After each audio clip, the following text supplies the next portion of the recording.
and gentlemen, the story you are about to see is true. The names have been changed to protect the innocent.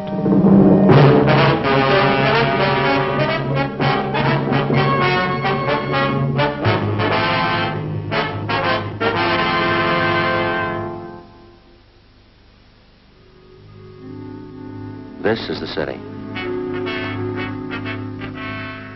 Everything in it is one way or the other. There's no middle ground. Narrow alleys. Broad highways. Mansions on the hill. Shacks in the gullies. People who work for a living and people who steal. These are the ones that cause me trouble. I'm a cop. It was Monday, April 17th. We were working the day watch out of forgery detail. My partner's Frank Smith. The boss is Captain Welch. My name's Friday. We'd gotten reports of an expert check forger operating again in the city. She'd written more than $20,000 in bad checks. We had to stop her.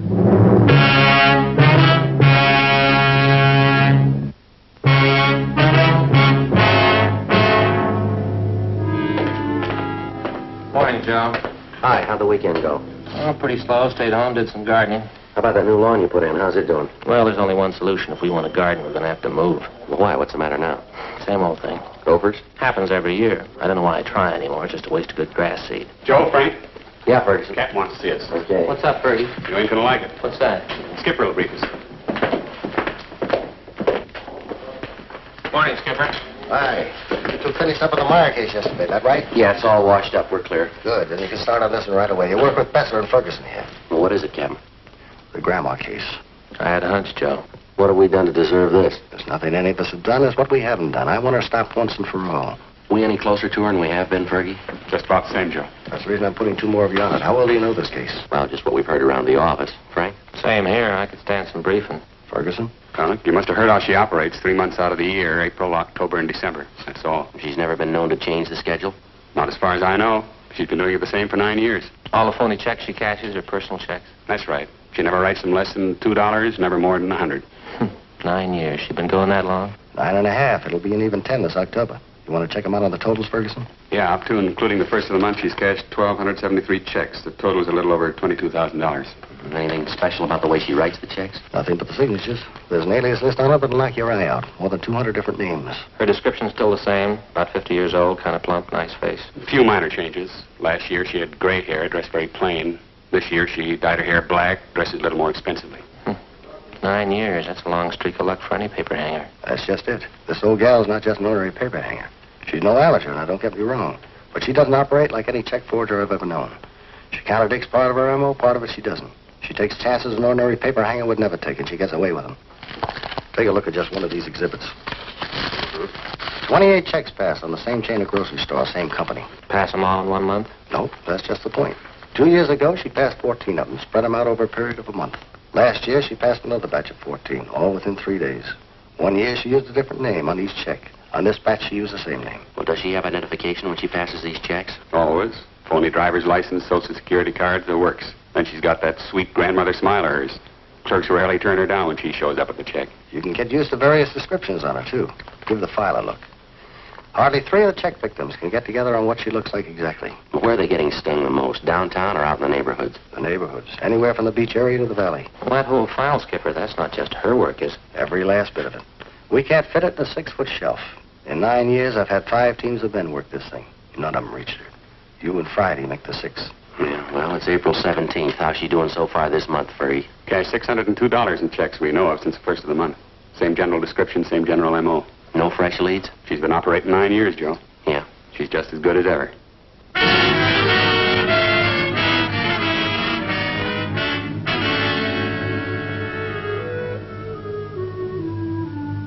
To the working detective, there's no tougher job than tracking a lawbreaker who's half professional and half amateur.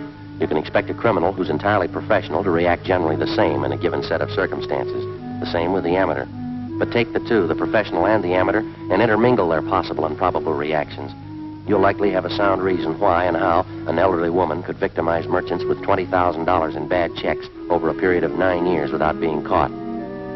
Grandma, as she'd come to be known, worked only 3 months out of each year. April, October, and December.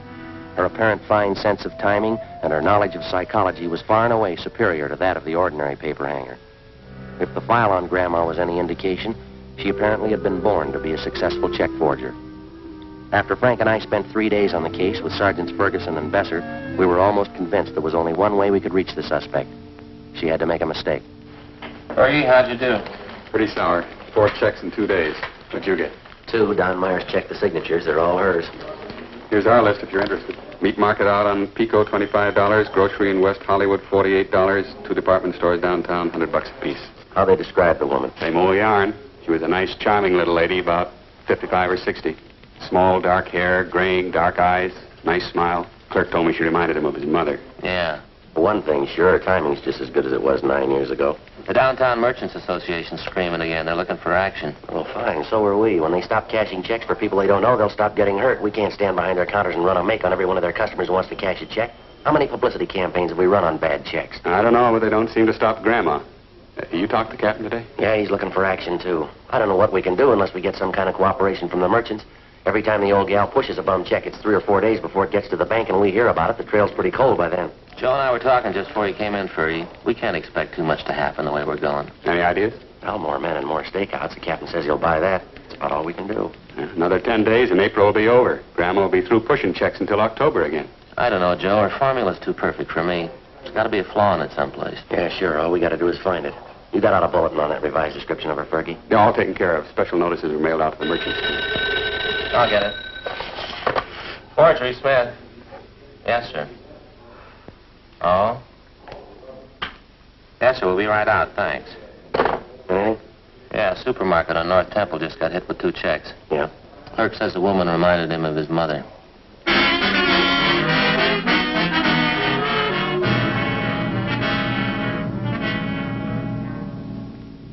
A week passed. The number of stakeouts on business places throughout the city was doubled. The M.O. and the description of the suspect was circulated among the merchants in the downtown and suburban shopping centers. Clerks were especially warned to be on the lookout for. The precautions went for nothing. Grandma's checks kept showing up at the rate of 2 and 3 a day. On April 27th, she passed a check for $50 at a delicatessen on Hollywood Boulevard. We drove out to interview the owner, a Mr. Hammerston. She's the nicest old lady I think I ever met, Sergeant. Sure surprised me. Say, you wouldn't care for a piece of liverwurst, would you? It's a new brand. Don't know whether my customers are going to like it or not. No, thank you. Had you ever seen the woman before, Mr. Hammerston? Oh, I guess she'd been coming in here for at least a week or 2. Said she was new in the neighborhood. We used to get gabbing all the time. Mm-hmm. Did she do much shopping here, sir? Quite a bit, yeah. Always paid in cash.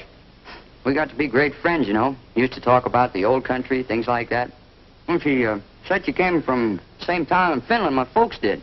I guess she was just buttering me up, huh? Well, that's the way it sounds, yes, sir. Had you ever refused to cash a check for her? No. She never tried to pass one, just this once, and I did it. Do you have one of those circulars that we sent out on this woman? Well, I'm ashamed to say it, Sergeant, but I have. Hanging right back there in the storeroom. Thing is, I never connected the two. The woman, the notice. The way she looks at you, you know? Like it'd be a heel even to question her. How was she dressed the last time she was in? Do you remember that? You know? Had on a black coat. Oh, I told you that. Very plain-looking clothes, like any other housewife. Print dress, some kind of scarf around her neck. That's about all I noticed. How about that description of her in the bulletin we sent you? That fit her pretty well? No, I guess so. Didn't seem exactly plump to me, though. Kind of a nice figure for a woman her age. Well, do you know if any of your customers were acquainted with her? No, I wouldn't know that. She acted as though she knew some of them, but, well, now that this has happened, I can see she was just putting on. She was a great disappointment to me. Well, she is to a lot of people, sir. I used to josh with her all the time. Is that so? Yeah. She seemed like a real good sport. Fine personality, joshing all the time. Just as homey as you please. Mm-hmm. Fits in with the other descriptions. Say, how are you ever going to catch somebody like that? Well, we're not sure we will, sir. Yeah? They're going to like this.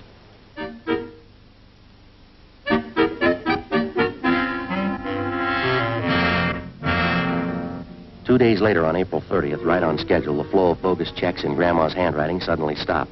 If she continued to work by the same timetable she'd been using for the last 9 years, she wouldn't start operations again until the 1st of October. During the next 5 months that followed, from May to the end of September, Besser, Ferguson, Frank, and I handled the usual run of check cases. At the same time, we used up every spare hour we had making preparations for Grandma's next appearance. Every businessman throughout the city who might be a possible victim was alerted. A revised description of the suspect together with her M.O. was printed up and given wide distribution. Every possible precaution was taken. October came. Grandma started on the 10th year of her forgery career without a hitch. On October 1st, she cashed a check for $75 at a large downtown woman's shop. As soon as we got the report, we drove out to the store and went to the department where the check had been received. A fashion show was in progress. We asked to see the manager.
Montrose, this is my partner, Frank Smith. My name's Friday. We're from Forgery Detail. Oh, yes, about that check, is that right? Yes, sir. We're having one of our autumn fashion showings this afternoon. It usually keeps us pretty busy. Yes, sir. Are you the one who authorized this check to be cashed? Yes, I okay all the checks that we cash in this department. And you okayed this one? These are your initials? Yes, that's right. I don't know what I can do for you, gentlemen. The check was passed. Very unfortunate occurrence. The sales girl handled the transaction. She showed me the check. I knew the signature, so I okayed it. Mary Walker? Yes, that's how the check was signed. What kind of identification did the woman have? Her charge account plate. You know, the small metal card? Charger plates, we call them. I recognized that and the signature immediately. You know this Mary Walker pretty well, do you? She's one of our best customers.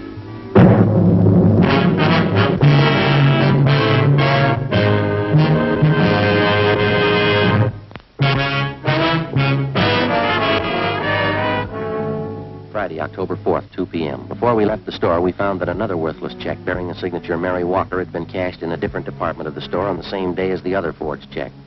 The woman had used the same means of identification, a metal charge account plate stamped with the name Mary Walker. We took the two checks back to the office and had Don Meyer in handwriting compare the signatures. There wasn't any doubt in his mind. The writing on both checks was Grandma's. It was only a hunch, but it was beginning to look as though the suspect had finally done what we'd been waiting 9 years for her to do. She'd made a mistake. Frank and I drove out to an address in the Wilshire district to interview Mrs. Mary Walker. She fit the general description of the suspect, but she denied writing either one of the checks which bore her signature.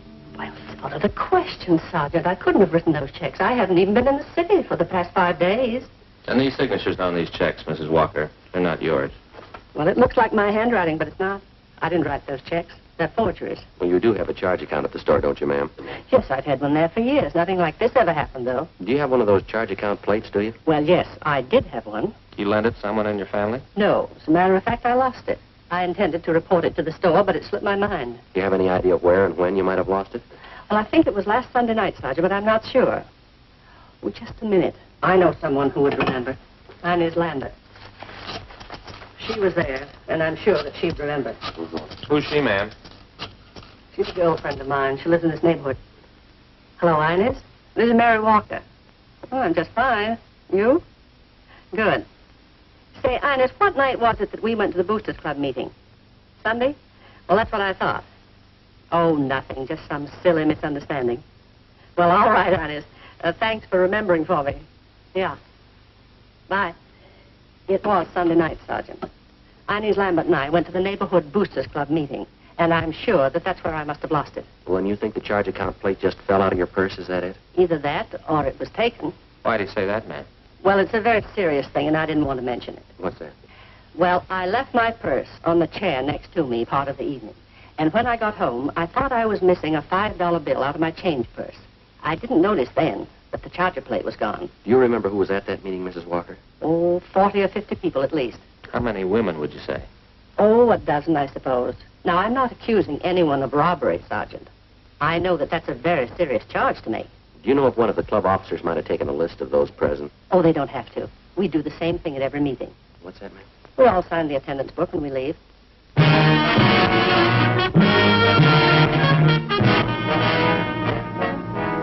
"3 p.m., Frank and I contacted the secretary of the Neighborhood Boosters Club.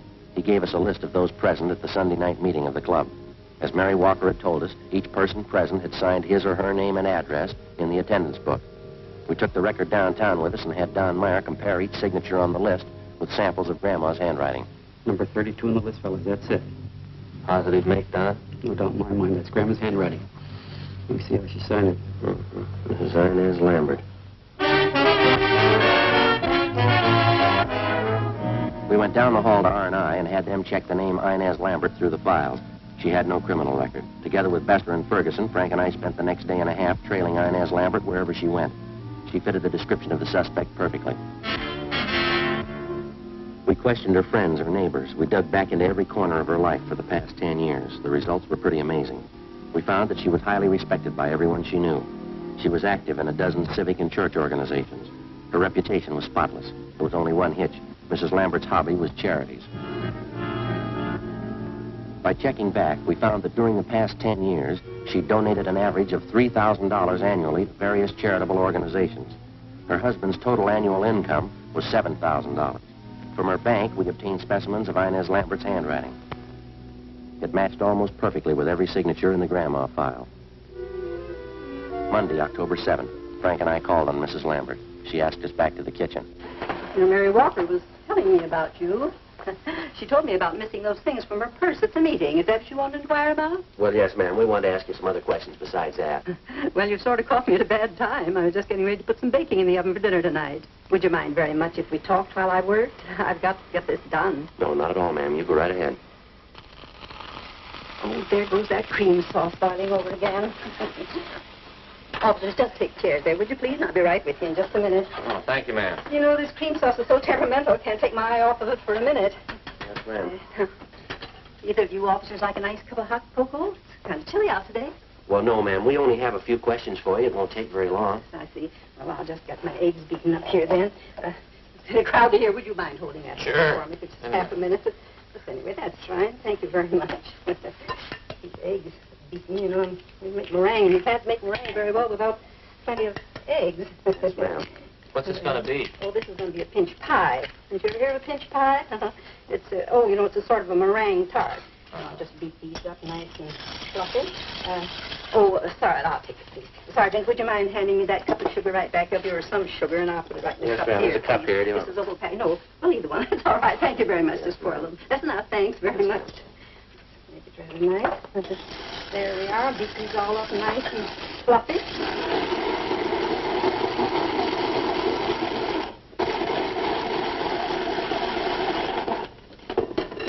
Now, what was it you wanted to know? Well, Mrs. Walker had her charge account plate stolen that night at the Boosters Club meeting. Someone's been using it to cash bad checks in her name. Is that so? Well, Mary didn't tell me that. The same person who's using that charger plate has been cashing bad checks all over the city. Been doing it for some time now. Oh, my. Well, I don't think I can help you, Sergeant. I went to that meeting with Mary. She says somebody must have been in her purse, but I didn't see them. Do you have that charge account plate, Mrs. Lambert? Me? Oh, no. I have my own. Now, let me see. Teaspoonful of vanilla, teaspoonful of vinegar, a teaspoonful of water. Combined in a small pitcher or cup. We've got good reason to believe you have that charge account plate, ma'am. Did you take it from Mrs. Walker? That's a silly thing for you to say, officer. I told you I have my own charger plate. I never borrow anyone else's. No reason to. I add a few drops of combined liquids and beat constantly. Did you cash 2 checks last week and sign them with Mrs. Walker's name? Why, of course not. Why should I do such a thing? Mary Walker's one of my best friends. I would do that to her even as a joke. Our handwriting man compared the signatures on those 2 checks, Mrs. Lambert. Both of them match your handwriting. Well, then your handwriting man certainly made a mistake. There's a large Pyrex dish in that cupboard right there. Would you mind getting it for me, I'll please? get it. Oh, on the top shelf, way up. That's right. On the left. No, not those. The big ones. See, this one? That's right. That's Pyrex. Don't drop those on your head. They're my nice dishes. I don't want to break them. That's fine. That's it. Careful. Good. I think it's... You deny deny you wrote those 2 forged checks last week? You deny you've written and cashed about 1,500 worthless checks in the last 9 years? Why, of course I deny it. You sure you haven't made a mistake? We're sure, ma'am. Sorry, you'll have to come downtown with us for questioning. What's that? Oh, my cream sauce is boiling over again, Sergeant. Oh, I can't leave the house now, right in the middle of getting dinner ready. My husband would be furious. If you want to talk, couldn't we do it later on? Sorry, afraid not. But you certainly can't accuse me of doing anything wrong. Folks at church will vouch for me. We've got just as many people who say you cheated them. The same people who cashed those checks for you. Quite a few of them, ma'am. 9 years worth. But that's silly. 9 years and cashing checks. I'm sure you must mean somebody else, Sergeant. Well, I've got to get this platter greased. Now, let me see. Heat meringue upon lightly greased platter. Yes, that's right. We don't mean anyone else, ma'am. You'll have to come along with us, Mrs. Lambert. But you can't prove a thing. You can't prove anything about me. We've got a record downtown on every single check you passed since you started. We've got specimens of your handwriting and people to identify you. We know what your income is. We know how much you've given to charities. My donations to charity are my business. You've no right to upset me like this. How many average families give half their income to charity? Can you answer that for us, Miss Lambert? But that's my business. It's none of yours. I certainly have a right to give what I please. The money's got to come from someplace, ma'am. Is that what the checks were for? All right, we're going to lay it out for you, ma'am. We have all the evidence against you that we need. Witnesses, too. We don't know why you've been cashing these checks, but we do know that you have been. Now, I think it'll work out better for everybody concerned if you tell us the truth. I do hope I put enough vanilla in that. Would you like to tell us about it?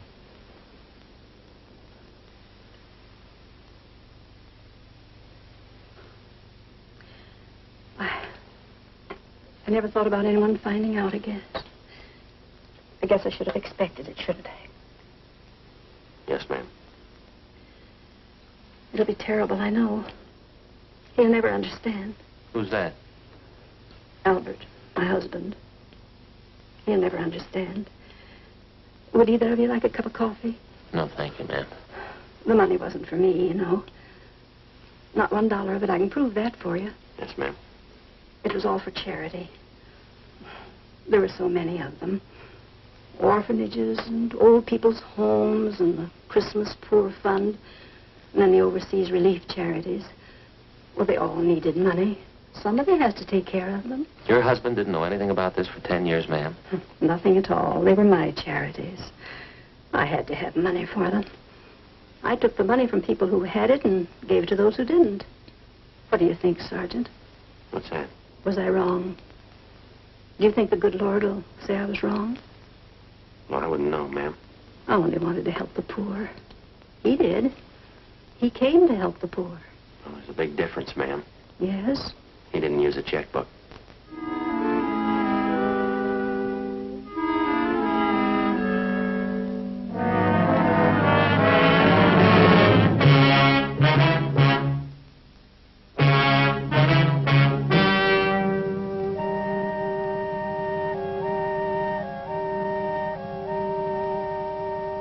On December 17th, trial was held in Department 81, Superior Court of the State of California, in and for the County of Los Angeles.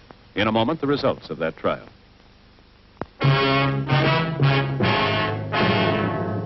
The suspect entered a plea of guilty to 2 counts of forgery, and the remaining charges were set off the calendar. She received the sentence as prescribed by law. Forgery is punishable by imprisonment in the state penitentiary for not less than 1 nor more than 14 years.